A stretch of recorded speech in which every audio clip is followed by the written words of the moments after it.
Hour has to sort of dance around some of the topics that he discusses, because if he doesn't, he's going to get sued. But he says some things in this chapter that illuminate what Meghan was up to with Fitzpatrick, and it's not great. And in the comments, everyone has been like, what was she really doing with Fitzpatrick? I think I know what she's doing with Fitzpatrick. I think we all know what she was doing with Fitzpatrick. But it goes on to be really clear that, and I think it's going to only get more clear as we read, this was not like her and her favorite uncle going out to dinner. You know, this guy and her were, there was favors being exchanged. I think that's the best way to put it. Okay, we begin with John Fitzpatrick saying that he escorted Meghan around New York all the time, and he says that she often stayed at his hotel in Manhattan. Fitzpatrick understood Meghan's ambition, and he understood that she wanted to meet and spend time with celebrities. He was also of the same mind. So he didn't look down on her or think that her rabid need to network was a flaw. I mean, he was like, yeah, me too. So he was all the day long dragging her all around New York, and she loved it. He invited her to all the best restaurants. There was one called La Belle Bouquet, which he pronounced Bill Buckley, a man after my own heart in the pronunciation department. And this was like New York's snobbiest restaurant on the Upper East Side. People were begging to get a table in there. There was all these celebrities. Bill Clinton was in there all the time. People just couldn't wait to get in and sit next to their favorite celebrity. And so John Fitzpatrick opened many literal doors for Meghan. But the one that she was the most interested in was his close relationship with the Clintons. Now, he had been funding the Clintons low these many years. And in 2015, he had hosted Hillary's fundraising campaign in the city right before she ran for presidency the following year. Nobody was better connected than Hillary Clinton. So for Meghan to be friends with John Fitzpatrick, who was connected to Hillary Clinton, it was like the chain of friendships that she couldn't wait to get in on. So she had asked Fitzpatrick if he could use his connection with Hillary Clinton to get her some kind of appointment with the UN Women's Program. So Fitzpatrick said, I can help you out.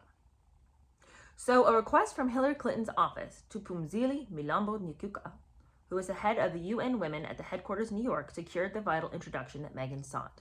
And Meghan was connected with a woman named Elizabeth Nyamiyaro, who was a Zimbabwean employee of the United Nations. And that campaign that Nyamiyaro was in charge of was looking to promote women's rights and eradicate gender equality by 2030. So this was right up Meghan's alley. This is exactly what she wanted to talk about.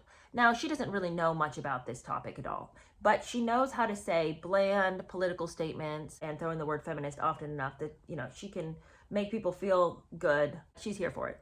So Nyamiyaro contacts Meghan. They have a telephone conversation, and she asks if Meghan would like to be a women's advocate for political participation in Africa. And this was exactly what Meghan wanted. Sign me up. So Nyamiyaro says Meghan should do 1 week's internship in New York, and then she should front a promotional video advocating female leadership. But here's the thing. Elizabeth Nyamiyaro is no wallflower, okay? She has a distinctive voice. She is very professional. She is very upfront and forthright, and she has her own agenda that she's running here, okay? She's not here just to give handouts to celebrities who want to do something between projects. She's got a very clear political agenda, and you're invited to come. But if you want to step in the way and try to run the show, no, there's only one captain of this ship, and it's not you. So this was a relationship destined to be fraught with all kinds of negativity. Okay, so to accommodate Meghan's schedule, they said, we can film this video after you've done your 1 week internship at the UN. Then this promotional video we want you to film, we'll film it in Toronto for you to, because you've got a schedule, you've got to keep up there with suits. But Nyamiyaro wanted Matt Hassel, who was supposed to be the creative director of this promotional video, to fly down to New York from Toronto so that he could meet this famous celebrity who would be the video's star. It was all very cloak and dagger. about who this celebrity was going to be. It was all very secretive. And Matt Hassel thought it must be somebody who was incredibly famous, like an ultimate A-lister. Like maybe it was Meryl Streep. Who could it be that they were being so secretive and, whispery and excited about, and we've got a new girl on. So he comes down to New York to meet Meghan. But this is very weird to me because he comes down to meet her, but then, not knowing who it was he was going to meet. In the meeting, it is finally revealed who the celebrity star of the video is going to be. And who is it? Meghan Markle. Talk about a disappointment. And Hassel says he sat there dumbfounded. Who? He and his producer, neither of them had heard of who Meghan Markle was. And they hadn't ever heard of Meghan or Suits. But they were both like, oh, wonderful. Okay. Wow. All right. But this is what's weird. They came down to meet Meghan, but then Meghan shows up to the meeting through a Zoom call. So I'm not sure why they had to travel down. Why could Meghan not make that meeting? The book is not clear. But anyway, she joins the conversation by Zoom. They try to pretend like they know who she is and that they're really excited to work with her. Well, but it goes out of control real quick because they have their little meeting and then it's time to film the video. Both advertising executives were struck by Meghan's insistence that she, the star, be in control. I mean, talk about illusions of grandeur. She was bossing everybody on that set. She was being incredibly difficult to work with. And everyone, it seemed, was there to serve her. And nobody seemed to know how to stand up to her because she was like the celebrity. She was the talent on the video. So everyone kept sort of like giving in to her demands, except for Elizabeth. Elizabeth was like, I don't think so. Okay? She would not oblige. And throughout the day, they disagreed over and over about the script, so that the final product was not even usable. So they'd spent all day long trying to make this video with Meghan Markle, and then it was all for naught. Nevertheless, in February of 2015, Meghan flew with Nyamiyaro 9,000 miles from New York to Rwanda. And the whole point of this was for gender equality. That's the whole thing. The problem is that they were kind of being the frontman and the voice for what appears to be a complete and total tyrant dictator. Now, I'm not going to even try to pretend like I know all about the Rwandan politics, so I'm going to use Tom Bauer's words here. Rwanda had been the site of an appalling tragedy. In the early 1990s, a genocidal civil war between two tribes, the Tutsis and the Hutus, had ended after the brutal death of about 800,000 Tutsi civilians.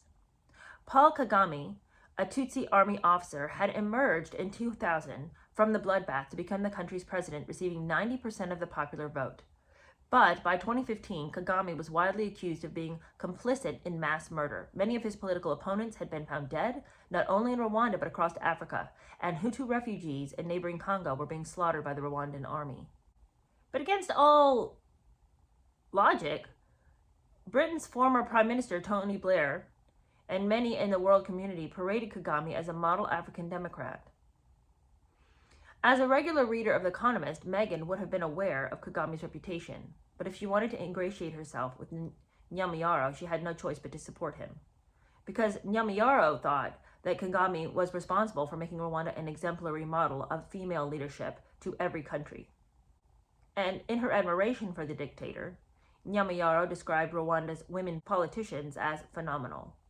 But the thing is that those women politicians were just sort of rubber stamps of Kagame himself, because nobody was going to stand up to Kagame. Why would they? They'll probably end up dead and in the streets somewhere. So this did not stop Meghan. She doesn't really care about the politics of the region. She just is there to talk about women and everything being equal, and she doesn't care if she's sort of also being the front for this dictator. She just came out and she praised the president of the country, and she said, we need more men like that. And during a week of meeting female Rwandan politicians, she was excited that 64% of the Rwandan senators were women.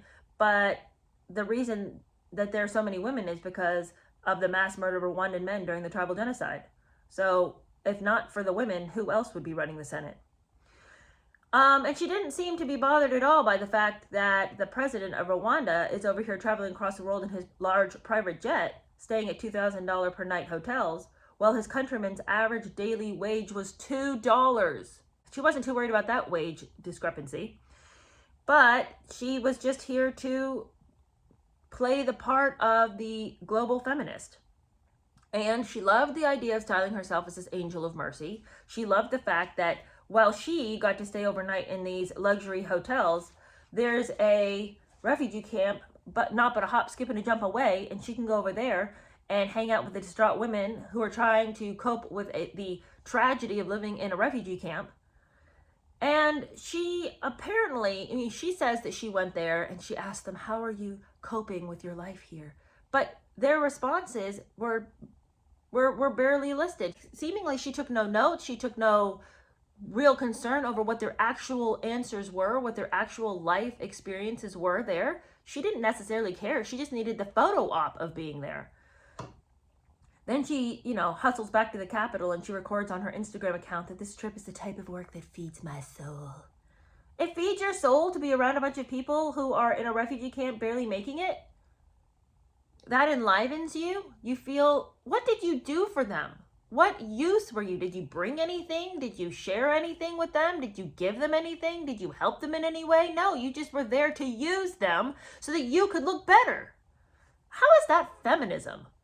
Okay, so she's not troubled by the contrast of her life and theirs. And here's the thing. I mean, it's not, okay. You don't have to go and live in a refugee camp to have some care and concern for their experience. I'm not saying that, since she didn't decide to go make camp with them, then, the journey was all for naught. But all I'm saying is she's just really flippant about their experience. And she writes, my life shifts from refugee camps to red carpets. I choose them both because these worlds can in fact coexist. You get to choose them.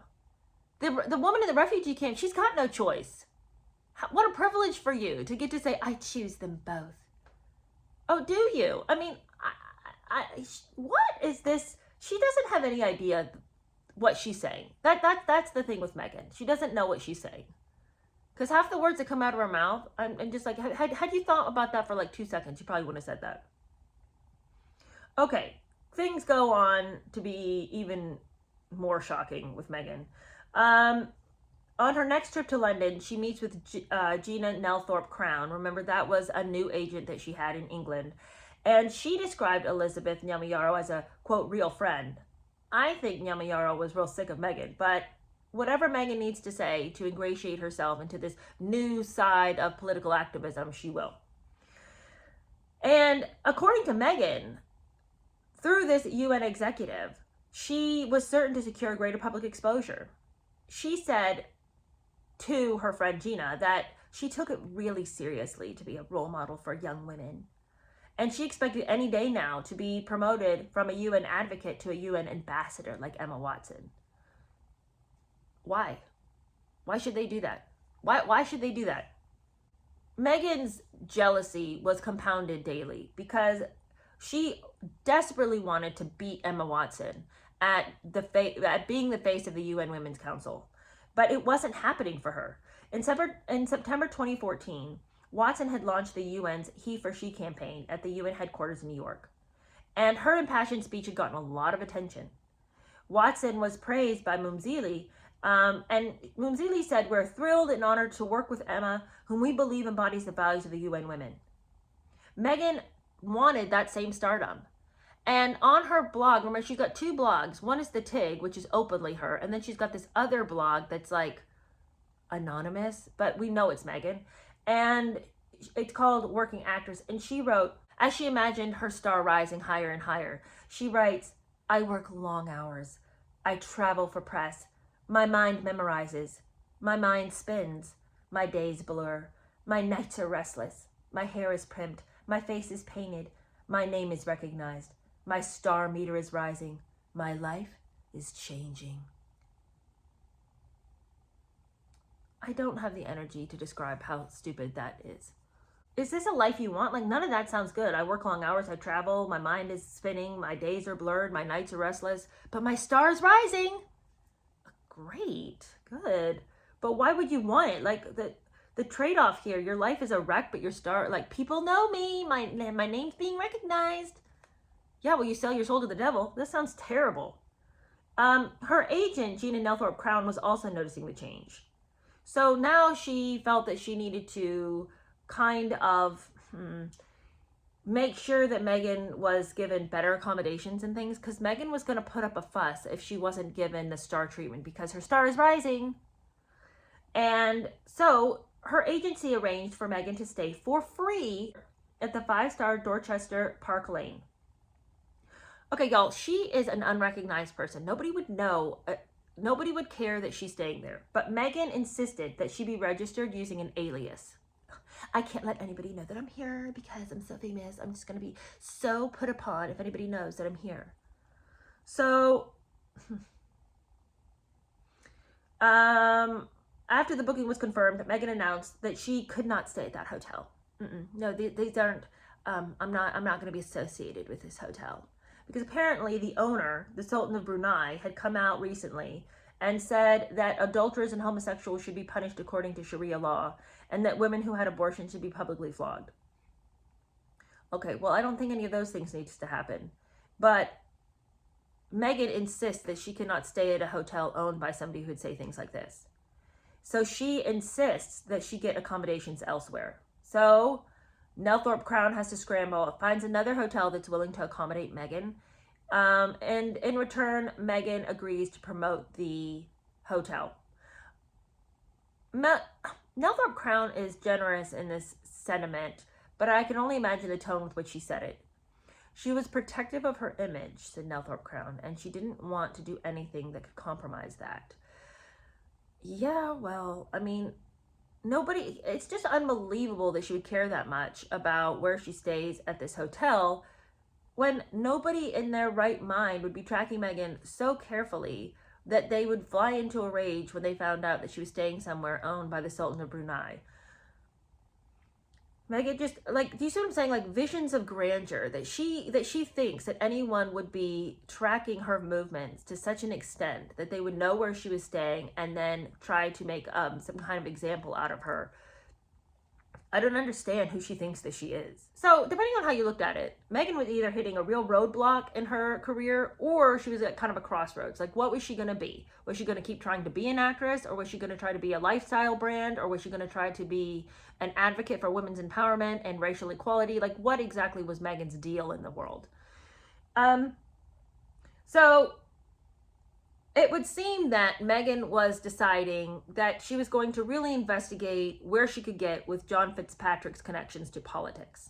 Now, as I alluded to at the beginning of this episode, remember how I said that Fitzpatrick is some kind of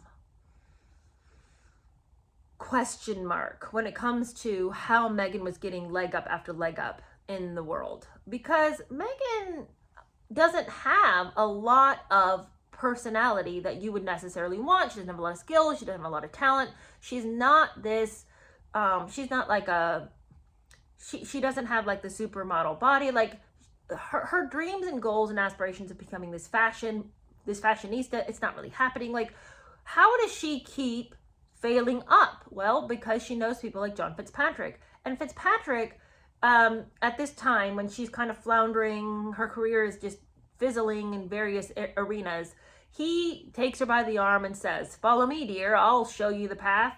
And he invites her to the St. Patrick's Day reception on the 17th March of 2015 at the White House.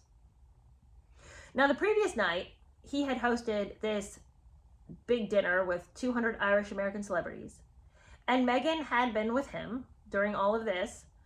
And it's interesting because he describes their relationship as follows. Now, remember, when he met her, she was still dating Corey. He describes his relationship with Meghan like this. She was dating a celebrity chef, which was on and off. And she was kind of seeing someone. Then he goes on, officially, I was not dating her. We were just best friends. Okay, if you're really just best friends with somebody, you don't need to say, officially, I was not dating her. You would just say, I'm not dating her. What is this officially business?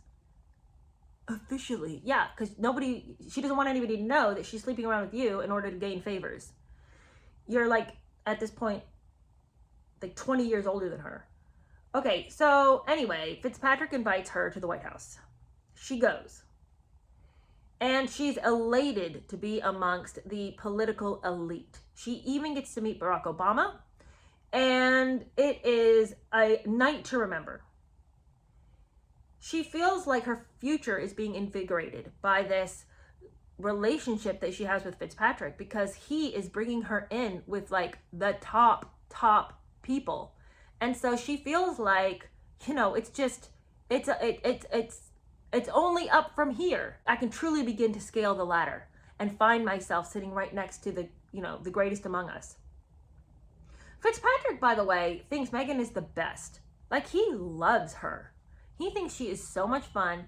And he talks about how Meghan just knew how to jump right in and roll with the punches, about how one time he had brought Meghan over to his house, and he invited a couple people over, and then like 30 people showed up, and Meghan got right behind the bar and helped him serve drinks. And he was astounded that she, would be so servant-hearted. And I'm like, are you kidding me? Meghan's favorite place would be behind the bar because of all the attention. People need a drink, they have to come talk to her. Of course she'd love it. Okay, anyway, back onto her political aspirations. She believed that she was on an upwards trajectory and that it was going to just be win-win-win after this.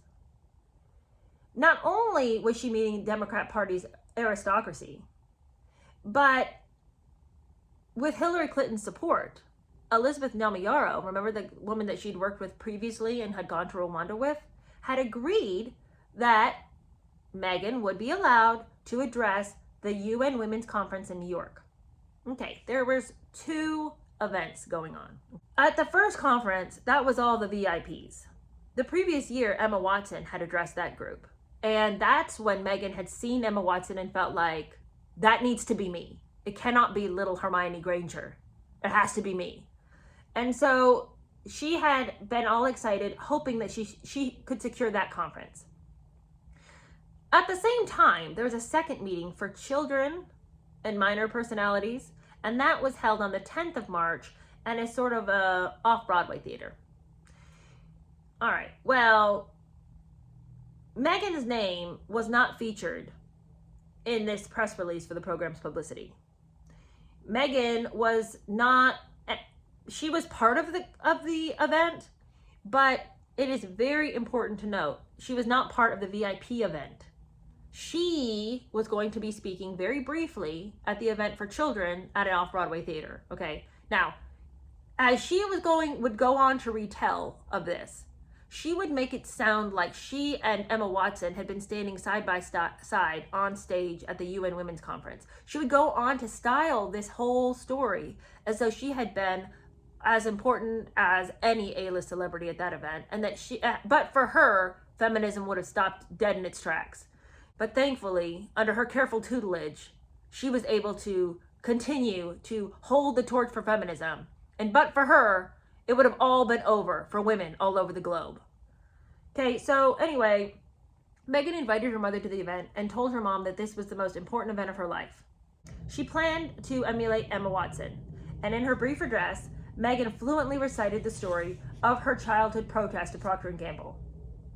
And she said at this speech that she gave, again, in the off-Broadway theater to the children, that she had received a reply from Hillary Clinton herself when she stood up against Procter & Gamble, and how she had single-handedly changed the Procter & Gamble campaign.